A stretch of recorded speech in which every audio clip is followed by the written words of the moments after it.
Delayed obedience is disobedience. Delayed obedience. This is where procrastination comes in. Right? 3. Selective obedience is disobedience. Selective obedience is disobedience. The last one, convenient obedience is disobedience. Those are dimensions. So which means actually some of us could be operating on end of this. Convenient. We could be operating on partial. We could be operating on delay, selective, convenient. Yeah. And that's why we are not seeing things happen. Because you see, as we teach, God in his own divine plan and order made sure he gave you, or he deposited in you whatever you need there. Yes. For the vision and for the dreams or ideas that he will give you in this life. There's nothing that God has withheld from us. He flamed you. He created you. He flamed you. He put everything that you need in place for you to fulfill his purposes through your life, in this life. Everyone has at some point received instructions from God. But what kind of obedience did we operate on? Was it partial, delayed, selective, convenient? Is there a voice that came to you today or came to you some time back to do something and you chose to delay? You chose to delay. God requires that we fully, wholly, and completely obey him. And that's why on the Vistas book I wrote Deuteronomy 28 from verse 1 to 14. If you do this, these are the blessings that will fall.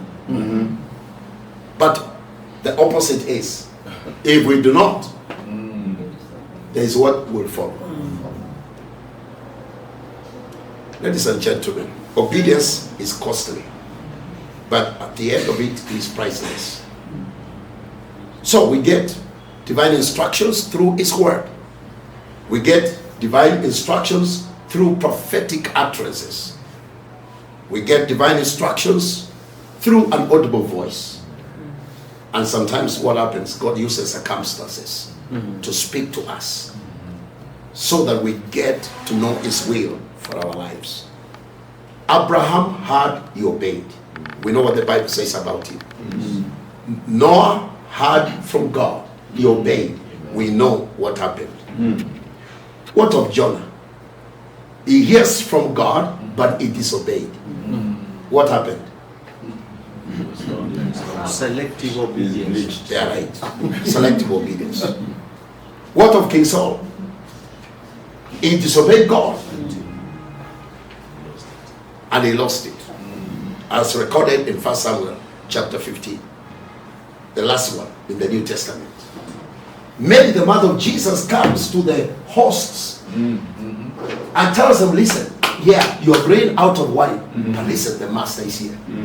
Whatever he tells you to do it.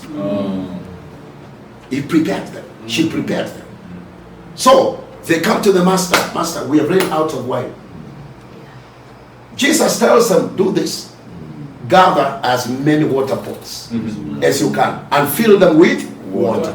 Now, someone would have asked the question, no, we don't need water. We need wine.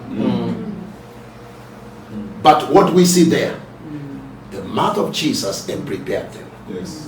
Whatever he tells you to do it. Now, look at this. Acting on divine instructions. They collected as many water pots as they could and filled them with water. As soon as they acted on divine instructions, water was turned into wine. And better wine. And better wine, so to say. What follows divine instructions? What follows divine instructions? Acting on divine instructions is always better than the previous.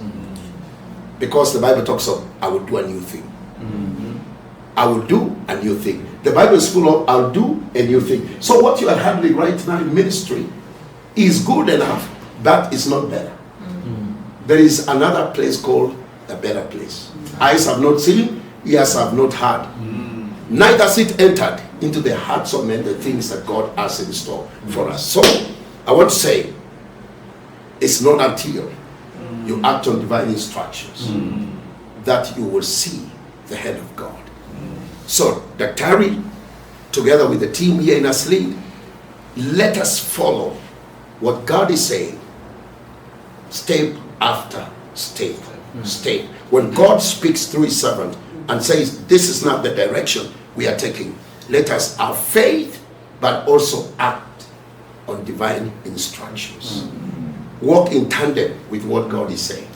I have faith in my heart. ASLEAD, having been built on strong biblical foundation, is going to places. And this shall become a turnaround. In fact, I was thinking, don't be surprised when government will begin to search for ASLEAD to train.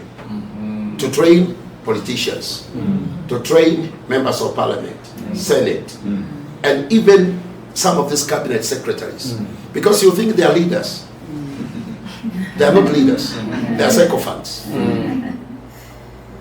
They are transactional leaders. Now, I'm a student of leadership, I can tell you this. They are transactional leaders. Some of them are autocratic.